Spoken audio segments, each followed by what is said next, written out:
Hello and welcome back to the Schooner Pod. I'm Bobby Howard. With me, we've got Jameson Maxwell, Ty Lee. And guys, look, normally we talk about the game that immediately followed. OU did beat TCU, but we have bigger news to talk about, so we're going to get right into it. Mississippi State University has agreed to a 5-year deal with OU offensive coordinator Jeff Lebby to become their new head coach. Lebby spent 2 years at OU, as we all know. And, look, I gotta be honest. We had kind of talked about the possibility of Lebby leaving as a head coach, leaving somewhere.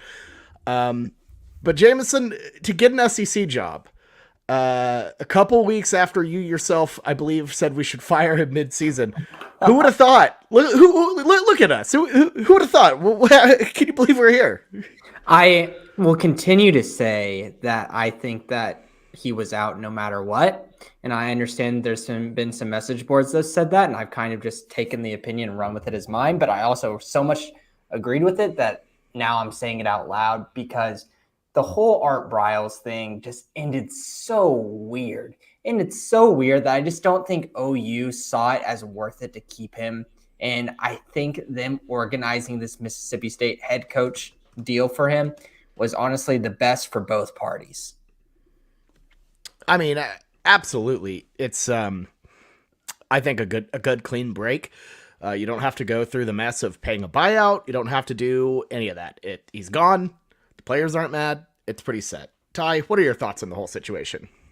Yeah, I'm not upset. Look, I know there's people that are worried about, will the offense take, a step back? But you have to remember, right? This is the first offensive coordinator at OU since 1965 to get shut out in Red River.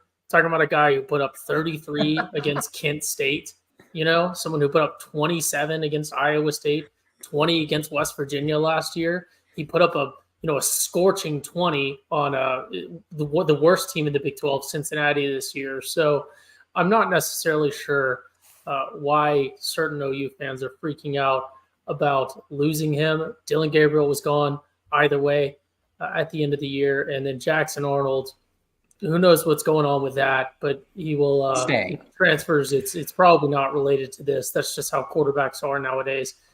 If he does, we'll scoop up Arch Manning. No, right. Can we just not have this indecisiveness around Jackson on this podcast, please? Can I just immediately squash that? So, because I know that's a bit. I completely understand that's a bit. It's not. I'm just squashing that immediately. Jackson Arnold's not going to Mississippi State, right? He might be like, I don't want to be at OU anymore. He'll go to like Oregon or he'll go to USC or something. He's not going to go to anyone who thinks he's going to Mississippi State has lost their mind. If he went to USC, he is absolutely destroying his reputation. There's no chance that any kind of person would ever say, you know what, that's a good idea. I mean, obviously, we're just playing extreme scenarios here. It's one thing we love to do, the butterfly effect on this podcast. But, there's just no shot in terms of this guy that he would leave in this position. No. And the Oklahoma Daily did apparently call his dad, which is pretty hilarious. But man, they're just killing it over there at Gaylord. Shout out to them. Shout out to the intrepid reporters at the Daily. They're doing good work. But anyways, they did call his dad, and his dad said Jackson's staying at OU. Whatever.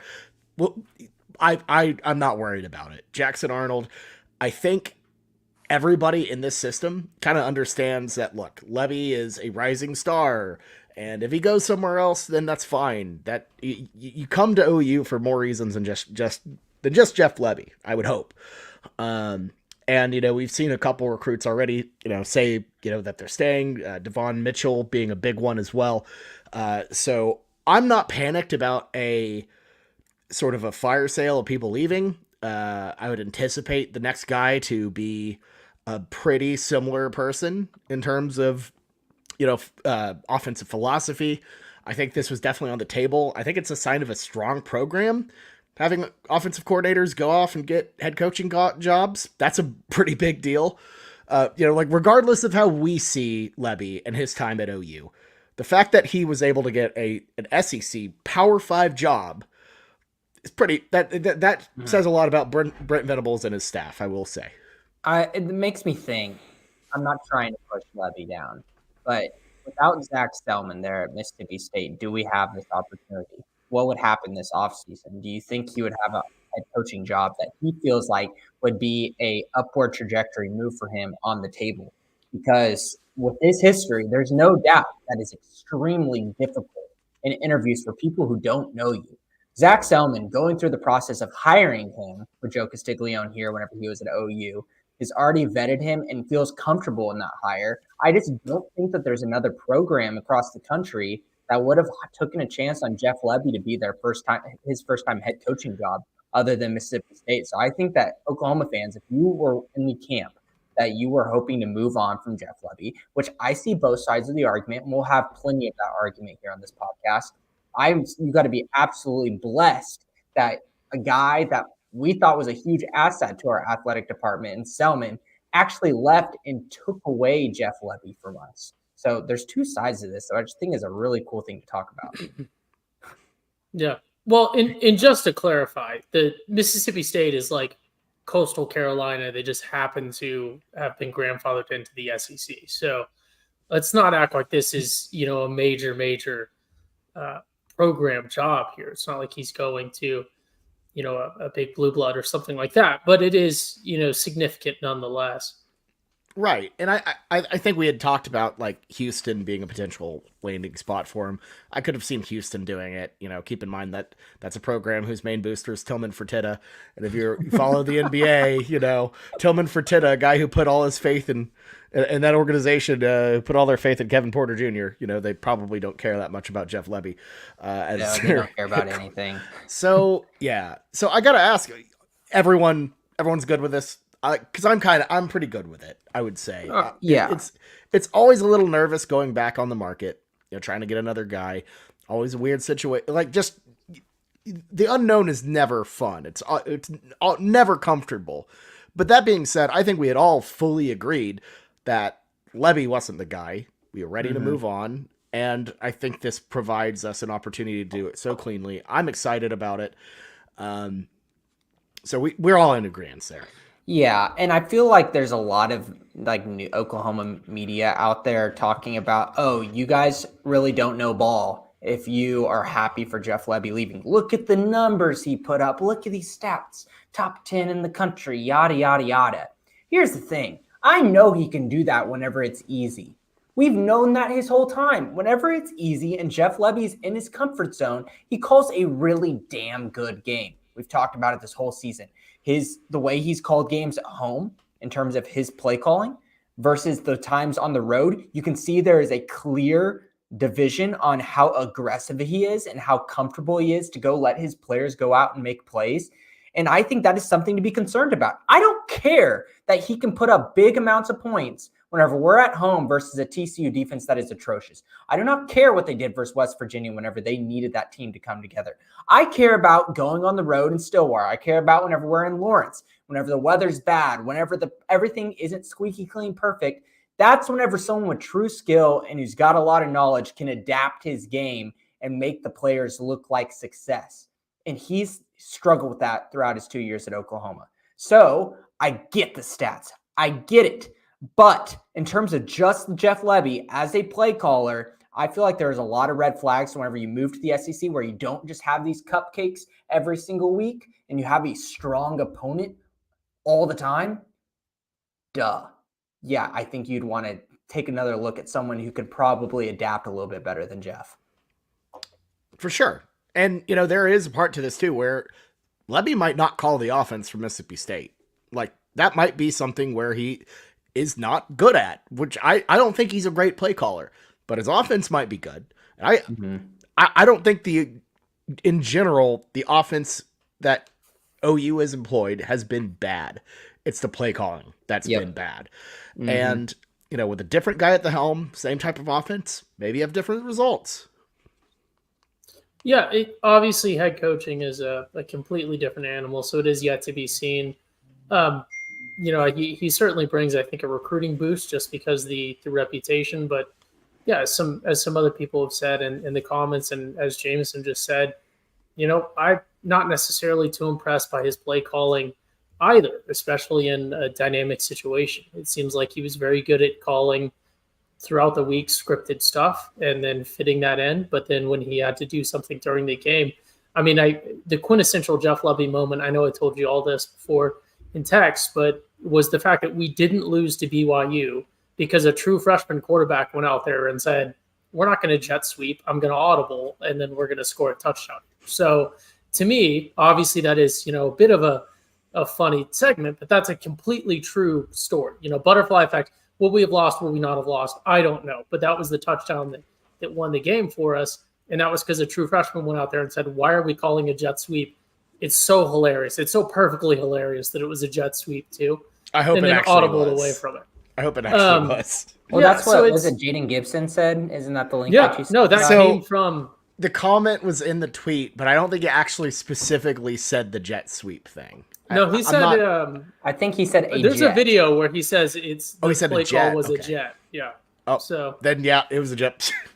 God. Okay. Yeah, I'm happy he's gone, but I will say, I don't want to give a parade of crap to this guy who I think honestly, probably one of the best things Jeff Lebby did when he came to OU was stabilize the offensive room. Bringing in Dylan Gabriel with him, convincing him to come was massive at a time where we clearly couldn't keep Caleb Williams. And, without Caleb, that would have been a really poor situation, I think. So what Lebby did offensively, I think, to stabilize the position groups, all of that, I think that's and then obviously bring in Jackson Arnold, what he did from a recruiting standpoint. I thought there were some positives. I think he was very valuable to keeping this ship together and building it up and heralding it into the next generation. I don't think he was the right guy for the future, for that sense, for the play calling sense, but I am thankful for what he did. Yeah, shout out to Jeff Lebby for saving OU from having to scoop up a guy like Michael Penix Jr. or Bo Nix in the portal that year. He definitely did us a favor with Dylan Gabriel. But I'm pretty sure those guys were already taken by then. But I think Penix was, I don't know. I'll have to re-dig into it. Bo Nix was not coming, but I think Penix actually was tossed around a little bit. But yeah, I have a sort of a spicy take. I don't want it to make everyone upset, but ultimately, right, we're moving on to the postseason, and this sort of segues into the rest of the podcast. But overall, I'm glad he's gone. Obviously, there's a lot more to it than the offensive coordinator, but the offense was a big issue when we needed it to be an issue. And I understand we're 10-2 right now, and this is going to be controversial, but I think the season was kind of a failure, right? This is Oklahoma. The expectations are championships. We had the Big 12 championship well within our grasp. It was 100% our control to get to go play in that game, and we lost it. That's obviously not 100% or even 50% on Lebby. And then, of course, we broke a really, really long winning season streak last week. So his 2 years at Oklahoma, obviously there's a whole lot of other things that go into this. There's a whole lot of other moving parts and people making decisions, but ultimately we're not ones of success, in my opinion. Yeah, I think that needs to be said more, Ty, because I agree. I agree that this season was a failure. Is it the worst failure possible that we've had in this, 21st century? No, that's definitely not up there. But it is. It's legitimately I didn't know you had this graphic. Yeah, we're going to talk about this later. I think we're going to talk about OCs later, but you got to adapt on the road.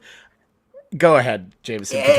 But the thing is, if you had to come back and look at the 6-win, OU team and turn them into a 10-win, of course, that is such a great upward trajectory. I quit. I'm so tired of hearing this. And I hear it from way too many really smart OU people. I'm so tired of it. We are not that 6-win was an extreme failure. And our expectations with our schedule this year was to go to the Big 12 championship. I understand. Maybe could we have won it? Texas is a really good team. If we would have lost to them, I'd say, that was a tough loss. Going to the Big 12 championship was the expectation, and we didn't meet it. That is a failure whenever you do not meet your expectations. And I understand it's still better than last year, but stop using that as a reference because that is not a good reference for this program.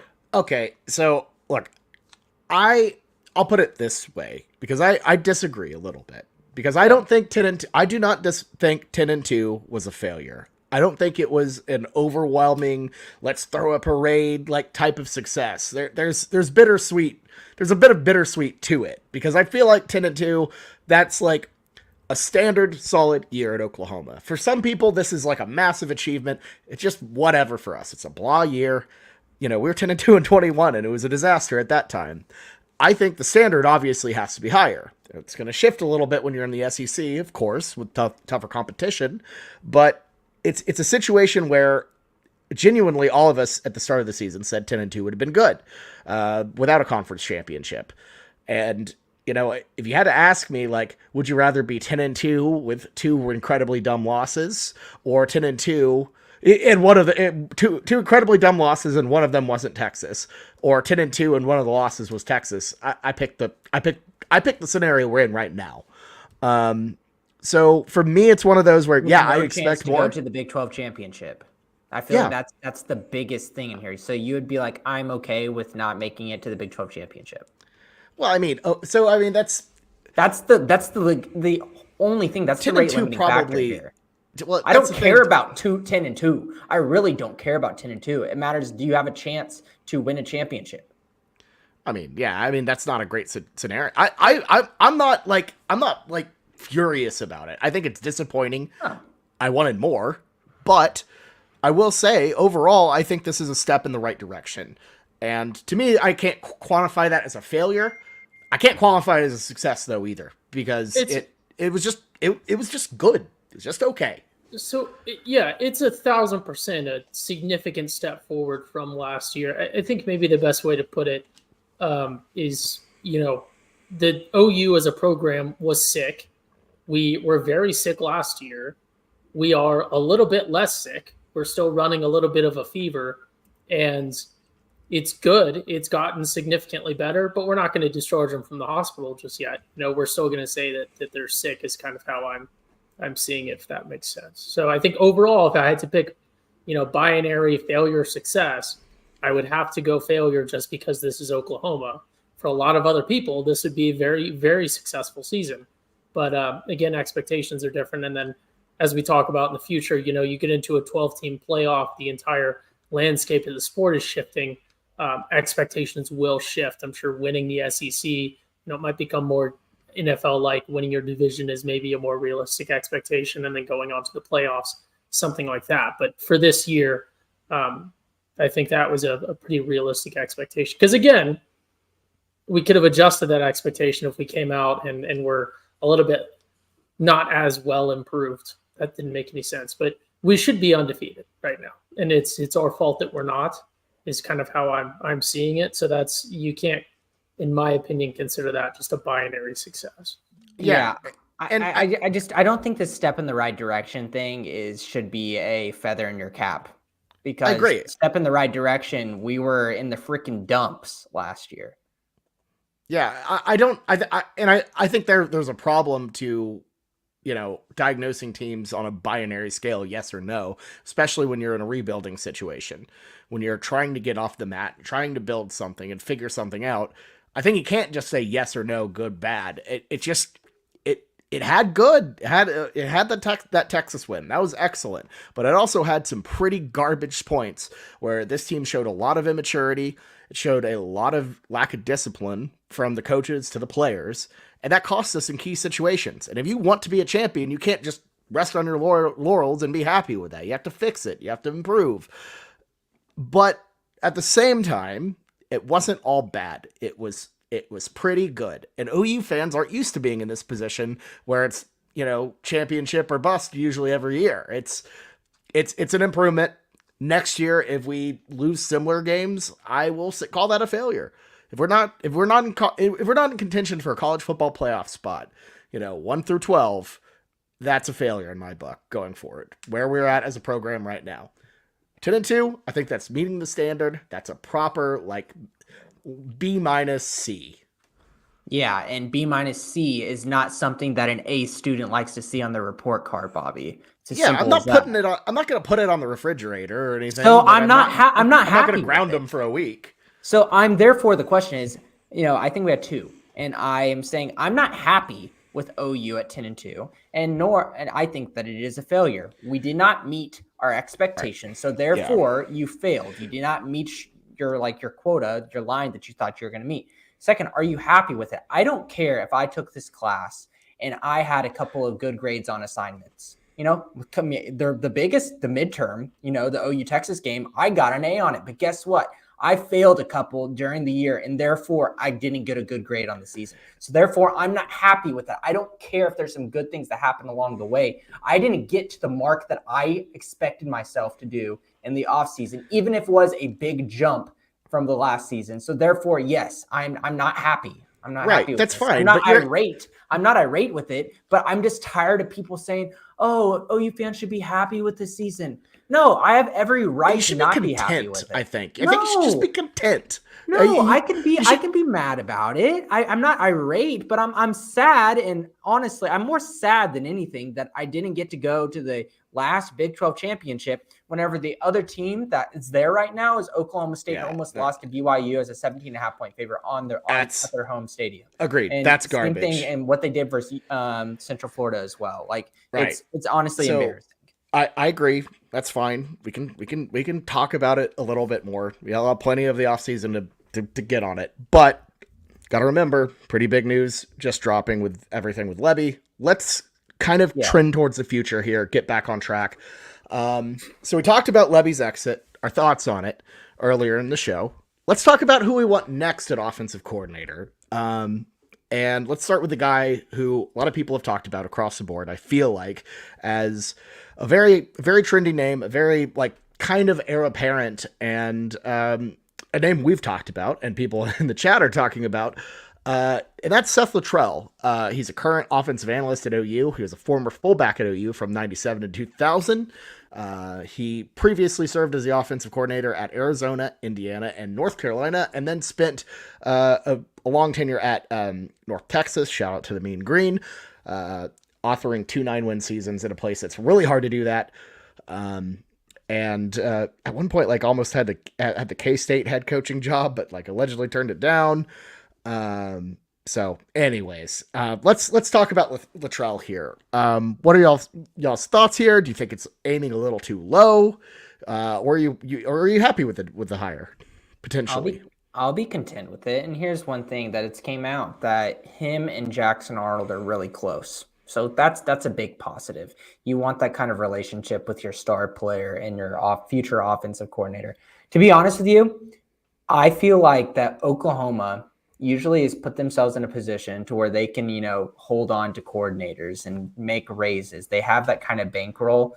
And Jeff Lebby, I feel like, kind of went pretty easy, to tell you the truth. We didn't read much of reports of OU's really trying to hold on here. I think that they've known that they've been probably going to cut the ties with Jeff Lebby no matter where he ends up going. And they probably already had a contingency plan. And I bet you it's Seth Luttrell. And it just makes too much sense. And we have guys like Emmett Jones on this coaching staff as well that are going to keep on moving up in the ranks. And Bill Bedenbaugh is going to continue to be high up in this offensive system. I think Seth Luttrell will be a nice just kind of put in, and hopefully we won't have too many hiccups. Yeah, no, I mean, that's the thing, is consistency, carryover. This program is, in my opinion, moving in the right direction, and offensively, this is the right system, the right install, and especially as we're moving towards a really, really big transition, moving to the SEC, you want to keep things steady. And I think Luttrell, while he's not a sexy name, he's not an exciting name. I get it. I totally get it. You don't want the guy who failed at North Texas in that position. That doesn't sound super exciting. That being said, I feel like he's the right guy. He has experience across the board as a play caller. He's been ingrained in the program, and I think he's the right guy for this move. Honestly, love the stuff he did at North Texas quite a bit. Was really, really good with Mason Fine back in those days. And to me, I think it makes a lot of sense to have him in there. I think you entertain the idea of adding Emmett Jones, the wide receiver coach, as a co-OC. I think that's a pretty solid pairing there. And also helps keep him around a little bit longer. I think his work with the wide receiver room has been just excellent. So that's my current thought on it. I know it's not exciting. I know it's not what people would love to hear, but that's kind of what I'm thinking. One sec, Ty. Sorry, I know that you got some things to say here. I just got to say something quick because I feel like I'm going to forget about this.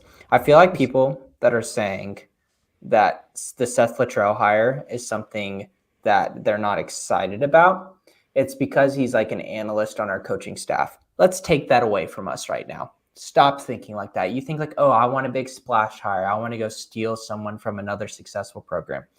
Take a step back here and be like, okay, Seth Littrell is a former head coach that had success in his past, who has relationships, who's an Oklahoman and, an alma mater of Oklahoma, and he's had success in his past. That right there, I feel like you should be excited about. And add on, yes, an analyst thing. Some people are using that as a negative. He already is ingrained within this system to where it should be a pretty seamless transition.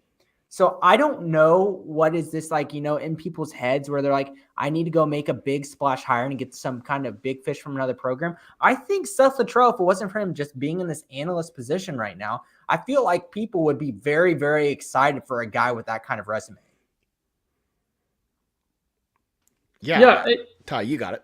No, so I'll be the dissenting opinion here, and Jameson sort of gives me a good segue into it. I think that's great. I mean, that would be everything you listed to me, though, is sort of a deciding factor. That's the thing where I have two equal candidates or nearly equal candidates, and I go, oh, one of them played at OU, went to OU, has tremendous OU ties, then I'm going to give him the nod. I do think that in the current college football landscape, there's tremendous value in those big splash, big name hires, especially if you're getting someone younger.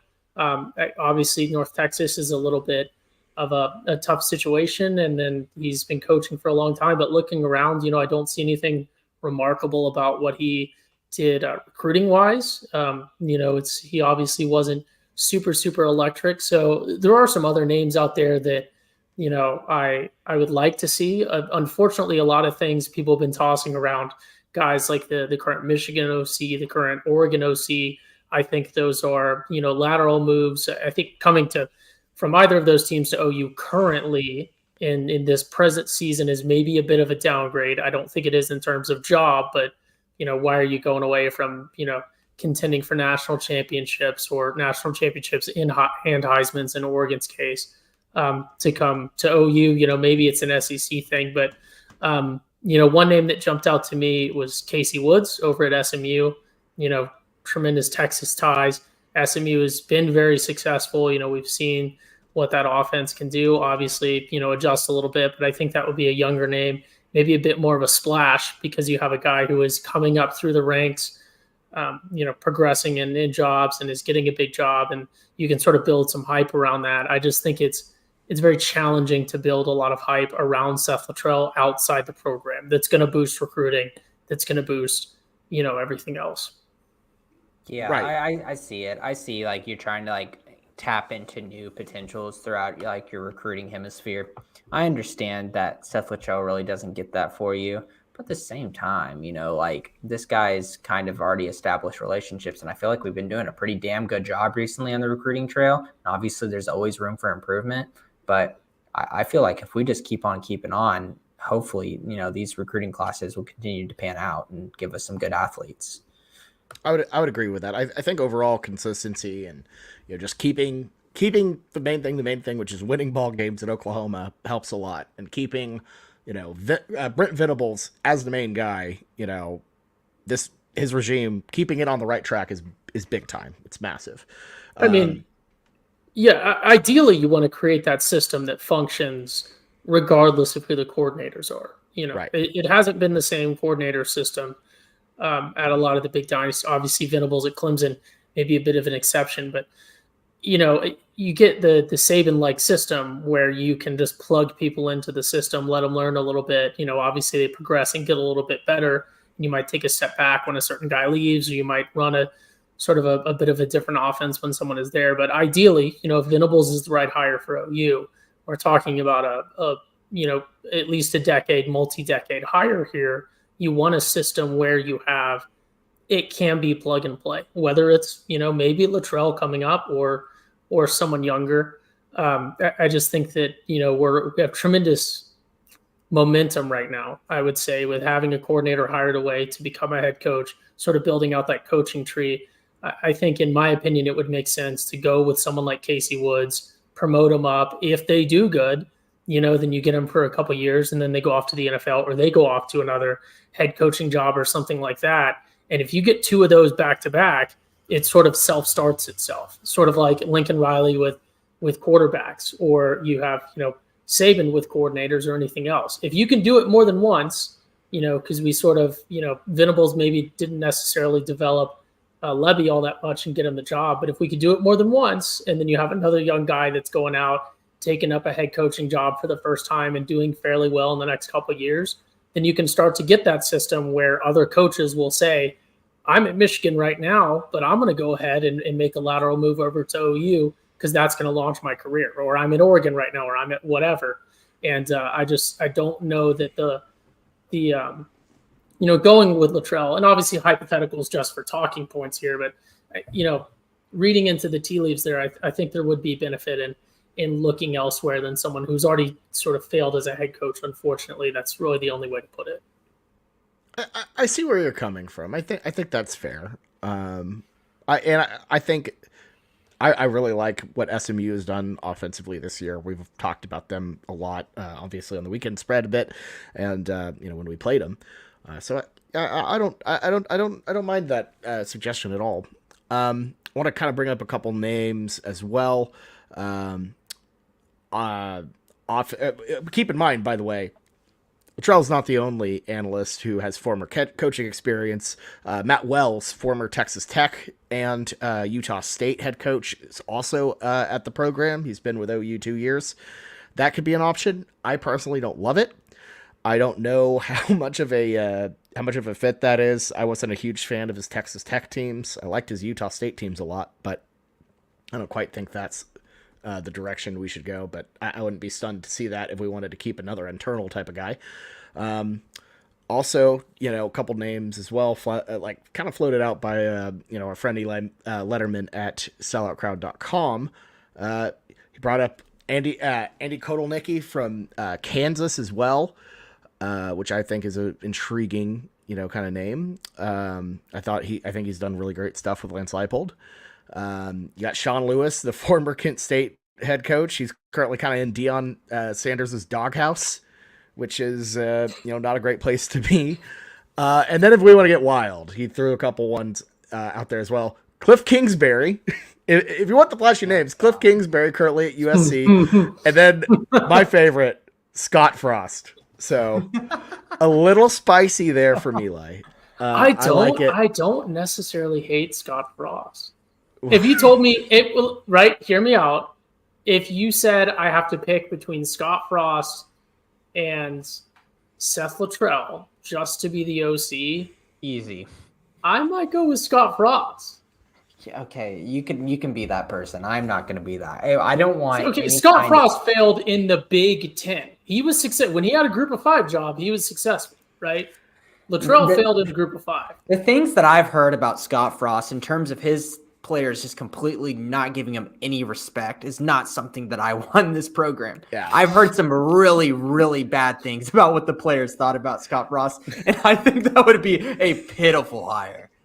Scott Frost basically acted like like somebody who, like, if I tried to go and hang out at Logie's on like a Wednesday night, like that type of thing. That's apparently how he just treated Lincoln. He didn't really treat it like a job, but more just like going back to school to mess around. So they tried to do the Urban Meyer extracurriculars without the championship winning. Yeah. Clyde in the comments also brought up Garrett Riley. I was just about to say that. That's just that. I think where have you heard that from? That would actually be from hilarious. The message board geniuses. Clyde, I don't know if the Riley family has any interest in returning to Norman, given everything going on there. Lincoln I don't Riley. Actually hate it. Just get Seth Luttrell for a year, and then we'll get Lincoln Riley back as OC. If you mind wiped all of us And I would not be opposed to Well, of Garrett course. Riley OC, but there's too much baggage there. I think he also brought up Sharon Moore.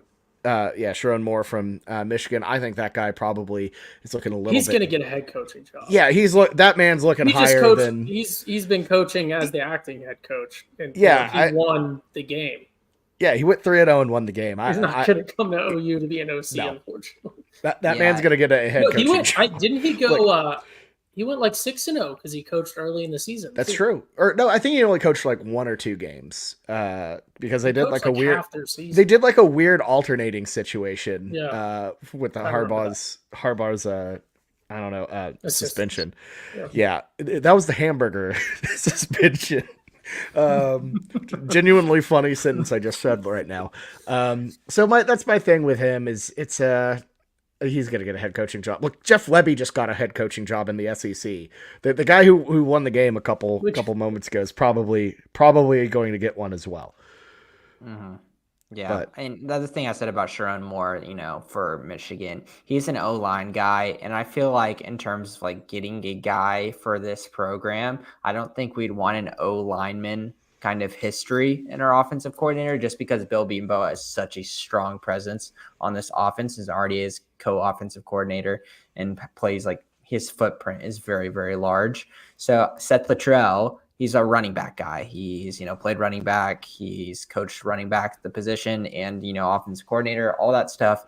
And I feel like in the way we've been really needing to play recently as a football program is needing better run schemes. And I think Luttrell is a guy that could, cook some stuff up this offseason. Yeah. I mean, I personally like Luttrell. That's my pick right now if we have to pick one, but I think to be honest with you, Bobby, I'm not surprised if it's already decided. I have no knowledge on it and saying like I have some kind of source.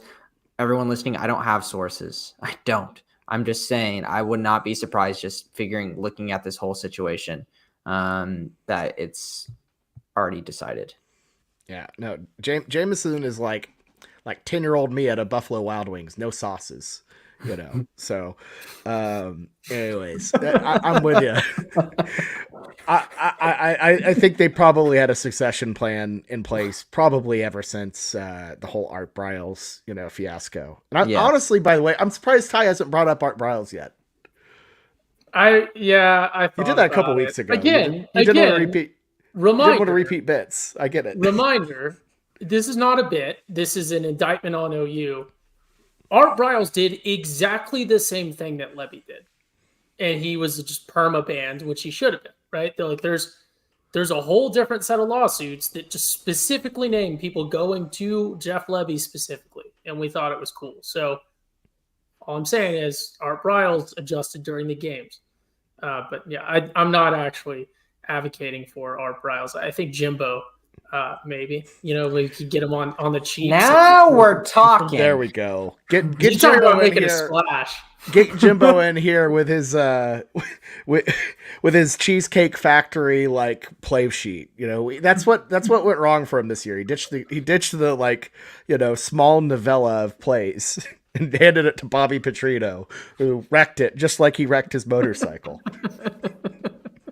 So yeah. And right. I feel like one thing we didn't mention, Bobby, that, people are keeping us humble in the chat. Like Joe John Finley's gone. There's no doubt about it. We're going to have to be looking for a new tight ends coach. I wouldn't be surprised if there's probably maybe one or two people more that maybe in smaller roles from this team that go with Lebby. I don't know if I'm just throwing names out. Once again, we're playing Bobby no sauces here. Like JP Lossman, like would he go, hang out with Jeff Tanner Lebby? Schaefer. I true. But but no doubt about it. Joe John Finley should be gone just because this is like Jeff Lebby's best friend. Like it's a good jumping off point too. Friendship here. And also another position that I would kind of like to see some new coaching in because the tight end position, Ty, was not it this year. Was not it. And I understand there might have been a lack of talent. So we had a bad OC. I don't want exactly. But I don't want to, really put down Joe John Finley for the way the tight ends played because we had nobody. But I mean, if he leaves, I'm cool with it. Yeah, same. A bit underwhelming, but would love Joe John to end up in a good spot there. I'm just I excited. Go ahead, Ty. You got it. I was going to say on a sort of a capping off on the OC thing, reminder that I think everyone thinks, barring some big exceptions, the defense has certainly taken a step forward this year. They were pretty well respected at one point, and we just have a random person, like someone on essentially jury duty, that's just a figurehead to be defensive coordinator. So that might be Latrell's role here. There might be some sort of just like strategy on Venable's part, because Venables isn't calling the plays either. So maybe there's some idea to just create infinite levels of bureaucracy. And I don't know why I said that like that. And things just happen to work out, because I think that's what we're doing defensively. I think there's a reason we haven't really heard Ted Roof's name a lot this season. And I think it's because Brent Venables has taken a lot more control of the offense.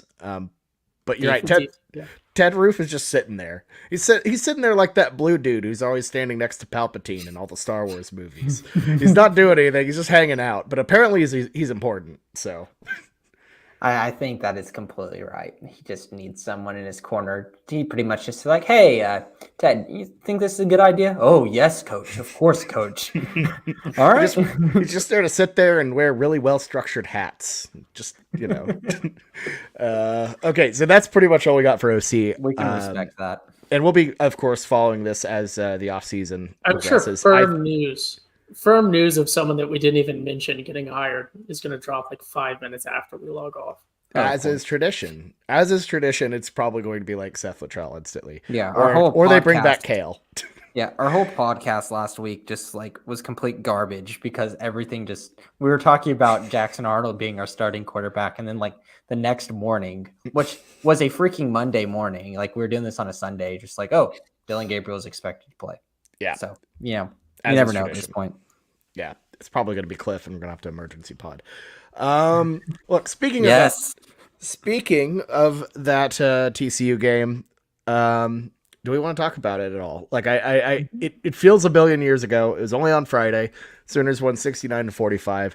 We're not going to dive into the full recap that we always do, I don't think, because do we need to? No, but it'd be big takeaways from each side of the ball. Yeah.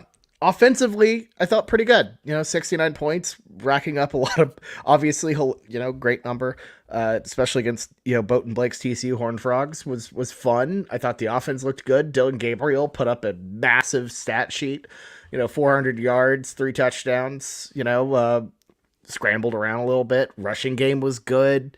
The receiving core was good. Like, I don't really see much wrong with the offense on this game. That was fun.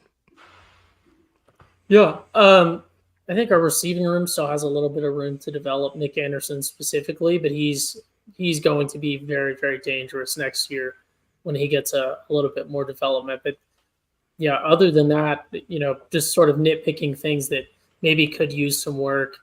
The O-line, maybe a little bit. I don't know what Jameson's trying to talk crap on the tight ends. They were averaging 13 yards per reception.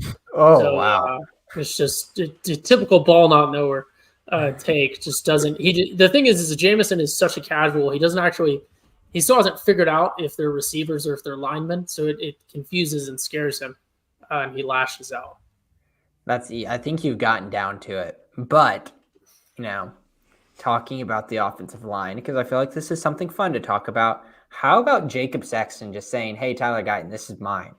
That was impressive. Kind of weird.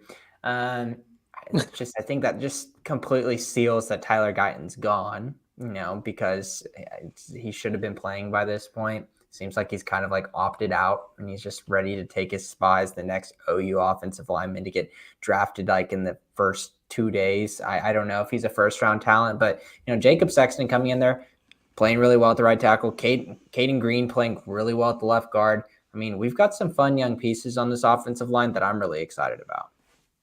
I'd agree with that. I was really excited with the O-line play. Again, I kind of mentioned Sexton a little last week, but, to see him back again and be like, oh, this isn't just an injury thing, pretty neat. So he was a little rusty to start the season. He had some things that he could have gotten better at, but I feel like he's been very solid. And as a right tackle, like that's what you need. Yeah, development's great. So I'm all about that. Mhm. Yeah. Anyways, Props to Drake Stoops. Can we just great, give him the game ball? Like, we're great gonna season. Yeah, miss let's do a game. so much next season. A guy like him is what makes this offense able to put up just shy of 70 points. Yep. 12 receptions, 125 yards, 1 touchdown. Don Key Award winner, along with Dylan Gabriel and Woody Washington. Pretty great day. Pretty great day for Drake Stoops. And well deserved. As I mentioned on the last pod, we have done this podcast for the entirety of Drake Stoops' career, which is both. I don't know if that's a testament to how short we've done the podcast. We've done this podcast a while. This kind of shows how long this podcast has lasted and how long Drake Stoops has been in college. But really cool stuff. Really cool stuff for Drake. Yeah. I'll do game ball for Drake, but special mention to Sawchuk, who I believe had a career game. And that was a big piece that was missing from our offense all year, was that running Yeah. back. The emergence of Sawchuk at the end of the season is what we needed as a momentum piece going into the offseason, because now we know that we can have our number one guy in Sawchuk, no questions about it. And it's not like Sawchuk has definitely looked like the best running back. He should turn into the RB1 in the offseason. No, the way we are running him, it is a clear no RBC. Oklahoma for years now has had RBC, running back by committee.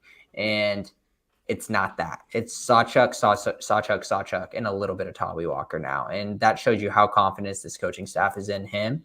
And we'll see it more in the bowl game, and we'll see it plenty next season as he's a junior. Yeah, definitely no RBC for now, but you got Taylor Tatum coming in, getting some, spot minutes maybe, who knows. So, going to be exciting. Going to be exciting to see that for sure, but yeah, got to give Sawchuk a game, or like an honorable, not Drake Stoops game ball, because nobody, unless you throw up a stinker, nobody was getting that over Drake. So, defensively, a little bit more hairy, really good first half. Not a great second half. So a little bit tricky to talk about that, but there were some bright points to say the least. Billy Bowman, another pick six. I believe he tied the OU record for pick sixes in a season with 3. So, or set it. I can't. He has the record, or tied the record, which is very impressive. But overall, just a little too porous in the second. Yeah. I agree. It's our linebackers did not have a good day. You could see Brent Venables just lying into Danny Stutzman. I don't know if he's fully 100% healthy, but he's not playing up to his, where he needs to be. He'll make a good play every once in a while, but there's been a lot of plays where the linebackers just were not in position to make the plays, and they just pop off for long gains. And the defensive line has continued just to be blah. They're all right. They had a decent game, but our pass rush is just still, the defensive line just can't get to the quarterback. So it just really does, in terms of their defensive end, put a lot of pressure on our linebackers and our secondary. And I think that is the one thing, if we could look into this offseason to fix. And it's going to help whenever PJ starts to develop more. But if we could look to go into the portal and get a big-time pass rusher, that's, I feel like, imperative number one priority for us. Yeah, I agree with Jameson. The D line has been, I think, the same that they've been all year, and it's a problem. And when we have games for whatever reason or reasons that the linebackers are having an off game, I mean, the linebackers were the critical element to this defense. When the linebackers were on, when the linebackers were hot, we were very, very good, getting a lot of national chatter. And then when the linebackers struggled, or Danny Stutzman was out for those game and a half, we really, really struggled, and that's because they are there to hold it together. No secondary can hold up to just constant assault, game after game after game. It doesn't matter if you go to the NFL, doesn't matter if you go whatever level, however, pick your dream team secondary. If you target them 50 times, there's going to be some successes in there. I don't know how many times TCU threw the ball, but for instance, you can't count on your secondary to sit there and make plays, although they did. So I really. Yeah, the linebackers had an off game, but it's ultimately a D-line problem. Like Jameson said, it's the fact that they just cannot get to a quarterback, and they're not really that solid against the run either. I mean, they're not really – it's almost like we throw just a little bit of a smaller O-line out there And that's sort of what's happening. I don't know what's going on with that. That's supposed to be a Venables hallmark. So hopefully we continue to develop that. But I think, yeah, I mean, Billy Bowman had, I think, the game of the game for the defense. That interception was not a hand it to you. That was a very, very good run. So maybe look at getting him some offense snaps. Yeah, I mean Bowman, incredible player. That was awesome. An awesome return to say the least. Incredibly exciting. But to echo your points, D-line got to improve. You'd have to think the injection of talent we're about to get in with this recruiting class is going to be very, very helpful. But you just got to hope that everyone won't be develops the way they immediate should. though.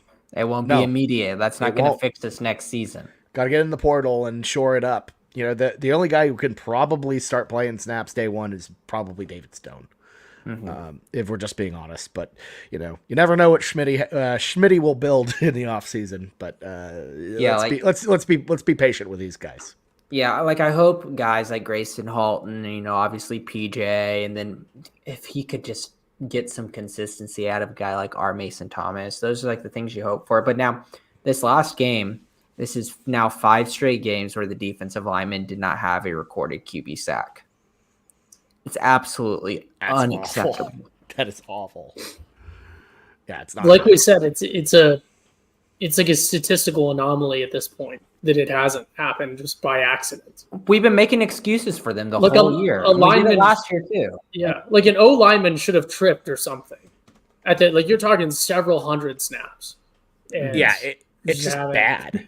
It's just bad at this point. There's just not many times where our defensive line gets off the tackles blocks and then makes the quarterback, and put in a bad decision and sacks him.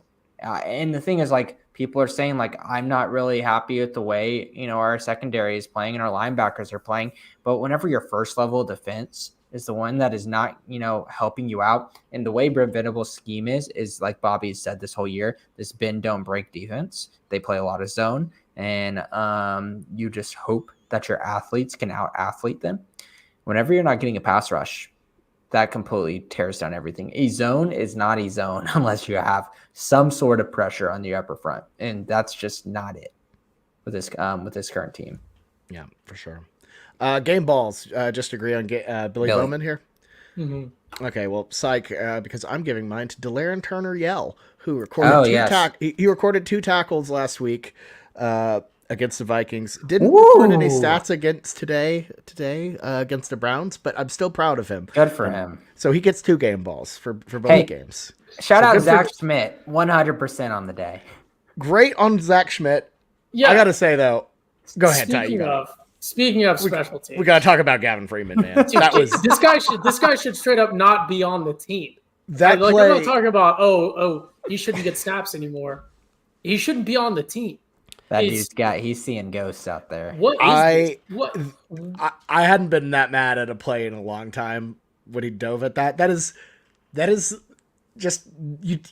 If you're a punt returner, you just know not to make that decision. It's so bad.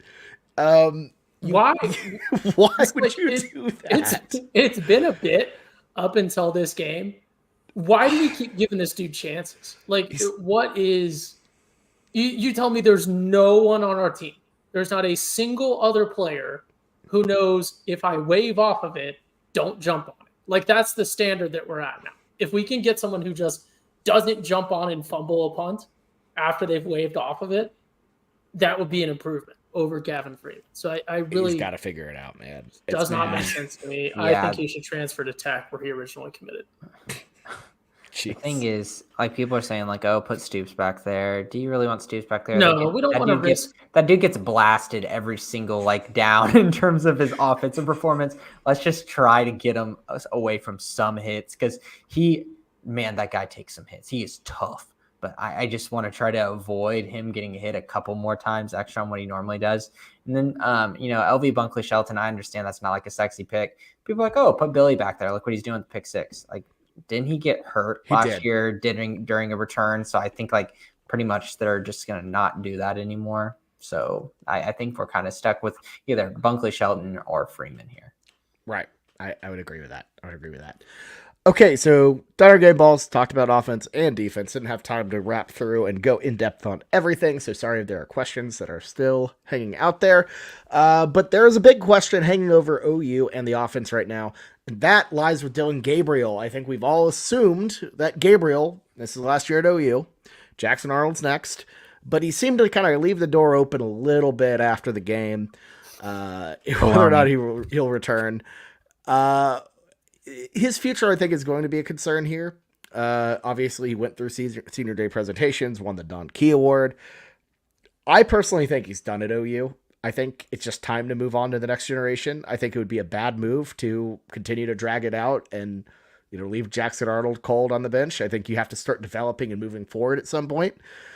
But I don't know, guys. What do you think? What do you think? What do you think DG's next move is? The NFL? Maybe Mississippi State, different spot, or surely not back here though, right? If he stays, then Arnold is gone, 100%. If you're Jackson Arnold, you don't stay and sit behind Dylan Gabriel again. That would be absurd. It's like you get the Quinn Ewers paradox, right? Of the way that college football is now with the transfer portal is not the way that it was.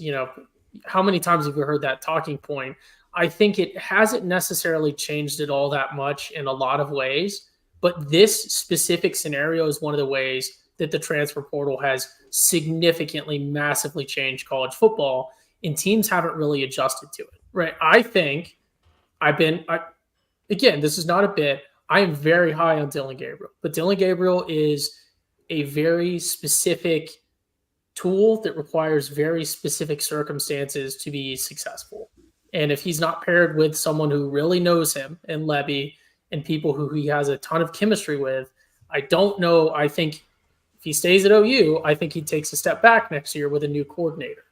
I also think that it puts, OU in a position where you are for sure losing Arnold.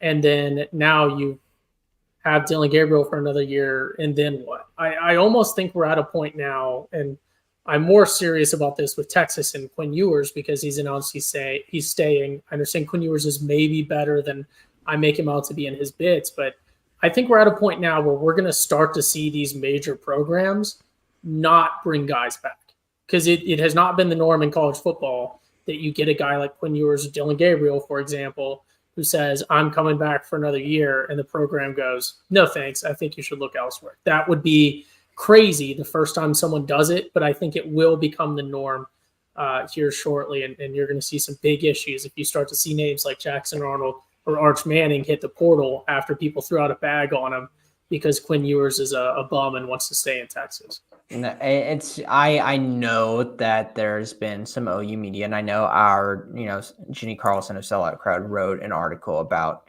Dylan Gabriel leaving the door open. No offense to Jenny, I just don't think there's any way, shape, or form DG is coming back, and anyone who's paid attention to this OU football team all year knows that he's not coming back. Anyone who watched the senior day ceremony know he's coming back. The way he commented in his post-game press conference, I don't think that is him leaving the door open. I think that is him just being very, very vague because that's what athletes do. And I think we're kind of turning it into a story here, but it's not a story to begin with. So I think that he's known since the beginning of the season, this is his last season, and Jackson Arnold was the future. And I don't think there's really much to talk about, to be honest. Yeah, I mean, I would agree with that. I just put it out there because I think it's worthwhile to talk about. Yeah, because people are talking about it right now. Yeah, and people are thinking that it's an option. I don't even think that it's even a thing. And call me wrong, but the thing is, here's my take on Dylan Gabriel, Bobby. Let me just put this out there. People are saying like, oh, he's done what he needs to as OU's quarterback. He can't go much higher right now in terms of what he could do in the NFL. So he should leave because if he came back, it would just be more of the same. I agree with that, but here's my thought process on him. The way that Dylan Gabriel is, his build and the way he's shown on tape, I don't think NFL scouts are going to be that excited to get him in their room. I don't think he'll be a day 1 or 2 kind of guy. I think he'd be a day 3 type of quarterback. And a day 3 type of quarterback is very hard to make the roster as an NFL player. The way he's playing as a college quarterback, I think he's a huge asset to where I think he has one more year of eligibility. He should use that and get an NIL bag and then go whenever he's extinguished all of his eligibility to the NFL. Because I think that extra year of NIL, getting the millions, the 7 figures that he could get from the majority of programs across the country right now would be very important. And if you look at the quarterback draft right now, there are so many big programs that are losing their quarterbacks. There are so many teams that he could go to and be a really good shoe-in and make a good, solid program continue what they did the year before. And I think that's the biggest thing is, and to Ty's point about, some programs might telling guys, time to move on. I think there's a market for programs that need a stopgap, they don't quite have, a freshman that they're ready to put out there yet. So you might want a Dylan Gabriel to steady the program a little bit. Obviously, Mississippi State could be one of those programs. Mm-hmm. Will Rogers transferring out. The airport quarterback is on the move, as Ty may or may not say. He's catching flights, not feelings. He wouldn't say that. That's stupid. But I will say, I think Gabriel does have a lot of value in college, and we'll see a lot of those kind of journeyman type of guys, make NIL type of moves.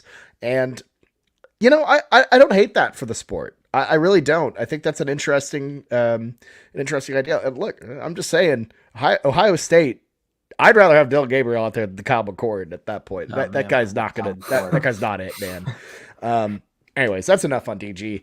I thought he was the right quarterback at the right time, given everything going on, and he'll occupy a weird place in OU lore, kind of in a similar way of like Landry Jones between Sam Bradford era and, Baker Mayfield, all of that. I don't know. I think he did a lot for the community, did a lot for the program. And, obviously his time at OU Texas, his OU Texas performance will go down forever. Not the greatest or anything, but he was a very good quarterback who did a lot of good things in a really difficult time. So we thank him for his time, but it's time to move on. It's my thought. So, yeah, respectfully. All right, let's close this thing out with one last topic. So, as everybody knows, the Sooners knocked out of the Big 12 championship, meaning that the auto bid to a New Year's Six Bowl off the table. But the Sooners sitting at 13 right now, probably moving up to 12 with Louisville's loss. They're floating around that New Year's Six conversation, guys. So, I got to ask, what do y'all think? Do you think the Sooners have any shot at making a bowl like the Cotton Bowl or the Fiesta Bowl? Maybe Fiesta Bowl. If things fall out, I don't know. I personally am fine with the Alamo if it ends up that way. Up. It's going to be Arizona versus us in the Alamo Bowl. I hate that spot. I think it's already decided. It's just Arizona's been a sneaky good team, and I feel like they've been disrespected just because their recent reputation has been so poor. I just don't see in any way, shape, or form the way that the CFP committee has been looking at this OU football team that we're going to get the respect to make a jump to where we would be in the New York Six conversation. I feel like don't we have to make like a jump like over 2 more spots? Is that what it is, Bobby, in terms of people that are competing around us? Well, I think the door would be opened if Texas makes the college football playoff. Which I don't see that scenario. Like it would have to be, because I think if Oregon beats Washington, Oregon would get in over Texas. So Andy Staples of the On Three, currently has his projection. He has OU Washington in the Fiesta. And what's the math there? Who is that? Because Texas is going to the CFP. I think. Yeah, he actually has Texas in the Cotton, which is weird. I think his math is OU big, brand good. And at the end of the day, the CFP will just make the right TV decision. Who is it pushing out? Is it pushing out Missouri? Is Missouri not in a bowl? I think is Penn State in a bowl, or is Ole Miss in a bowl? Because I feel those 3 teams are above us right now. Let me look. Because I think for a football decision, I would agree with you. I think they probably keep the Sooners out if we're going strictly based on, how are they going to push us over Ole Miss, Penn State, and Missouri? That's my question. Well, I think no Penn State, no Missouri in this. Ole Miss makes sense, but the committee can still adjust. Penn State it's going to be hard to compete with that TV brand power. I think I could see the committee pulling some strings and putting us over Ole Miss, for example. And Penn State's 2 losses are to Michigan and Ohio State. Right, but but that's put the quality loss mention for me, Ty. That's not a quality loss because they're a shit team. They've just what's Penn State's best win? Good teams. What is Penn State's best win? Like Iowa, maybe. Did they even play Iowa? Actually, did they play Iowa? I don't think they played Iowa. I think it legitimately might be West Virginia or Rutgers, maybe. I guess so. I think. Good Lord, they beat Iowa 31-0. Okay, well, good on them. They'll say Michigan. They'll say that their signs were stolen or something. Goofy. I guess it would be Iowa. Yeah. So I don't know. It would be. They did keep it under double digits for both Ohio State and Michigan. Yeah. Look, there'd have to be some chicanery there. I just don't see how we can make it over. Ole Miss is already above us. What we did versus TCU is not going to make them want to bump us over Ole Miss. You gotta see how we can get bumped over Penn State. I don't see how we can get bumped over Missouri. I don't understand why people's math is coming into here. What is the committee is going to sit down and be like, you know what? That's 69-45 with an offensive coordinator that's leaving. That makes total sense why we bump them. No. The one thing that we did well was offense. They're just picking and choosing what they want to do. Exactly. All we had is offense. We did not play good on defense. So a team losing their offense coordinator is going to get a bump in the rankings. Okay, but what does Ole Miss have? They have a tiny TV market. They have a tiny if they didn't have Lane Kiffin, they'd have about 12 people watching their games. It's going to be hard to sell. I do not see how they would bump us up. I just don't see the argument that they could place. There's none to be had. Here's his full New Year's Six predictions here, and this is just staples. It's Georgia, Florida State in the Sugar Bowl in the college football playoff. Then you have Michigan, Oregon in the Rose Bowl game. You have Louisville and Ohio State in the Orange Bowl. OU, Washington Fiesta Bowl. Texas, Ole Miss in the Cotton Bowl. And then Tulane and Alabama in the Peach. I feel like that's pretty close. Yeah. So no Missouri, I feel like is really disrespectful. I think they'll probably end up putting the Sooners in over Missouri if it came down to it. It'll be tight. Why? I don't know, because they're dumb. Frankly, because they're dumb. But seriously, why would they do that? What has Missouri done? I feel like they've got some good wins on the season, and they've kept some, they beat Kansas State, which I feel like was a really big win for them. And obviously their momentum is much bigger than that of ours right now. Well, they are 10-2. I think OU's biggest win is obviously bigger. Texas is still very respected. Obviously, Missouri's losses are way better. If we're talking about quality losses, LSU and Georgia is nothing to scoff at, and their performance against Georgia was great. So, look, if we're going football, I could see them edging OU in just because of their performances being better. But their best win it's either Tennessee or K-State. They don't quite have the quality wins that OU does. OU has worse losses. But I could see an argument there where you put OU in based off that Texas win. But we'll see how it goes. They always reshuffle things, when they reach that final week. Bowden Blake, TCU fan, obviously knows that. TCU going from second or third to seventh, in the last week. So we'll see how it all shakes out. But I agree, Jameson. I think if we have to really pick one, have to predict it, it's probably going to be the Alamo Bowl against Arizona, which would absolutely suck because Jed Fish has done a great job. And you have to imagine they're going to be really fired up and motivated. Mm-hmm. That's been one of the best coaching jobs in college football this season, what Fish did. And it's just nasty business. I would not want to be involved in that. It just does not. It's a lose-lose situation. It does nothing for me. So we'll see where it goes, but I don't know. So that's kind of our thoughts there. But look, until then, we're just going to be sitting around waiting to see where the Sooners end up. One game left. Who knows where it'll be. So just going to sit back and watch watch the last kind of big weekend of college football before bowl season. And we'll talk about it this Wednesday on the weekend spread. Pretty big finale, boys. It's tight across the board. Jameson made a massive 9-1 rally last week.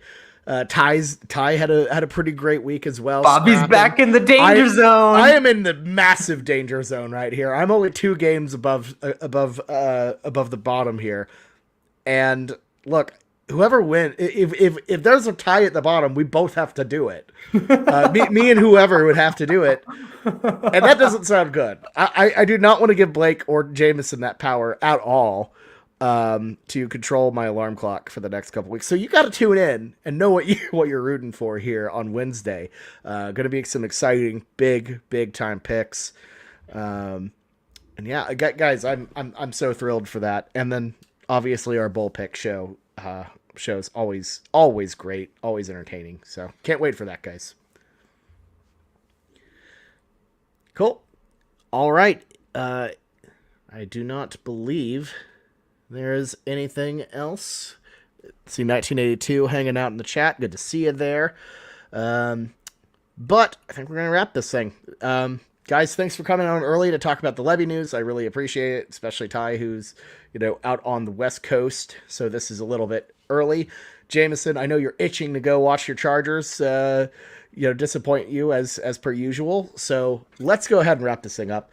For me, Ty and Jameson, this has been the Schooner Pod. Thank you all so much for watching with us this regular season. We always appreciate it, and we're looking forward to what is going to be an insane offseason as the Schooner Pod rolls into the bowl season. And then the SEC. So lots of great content coming our way. Thank you all so much. Until next time, good luck out there, everyone. Boomer Sooner.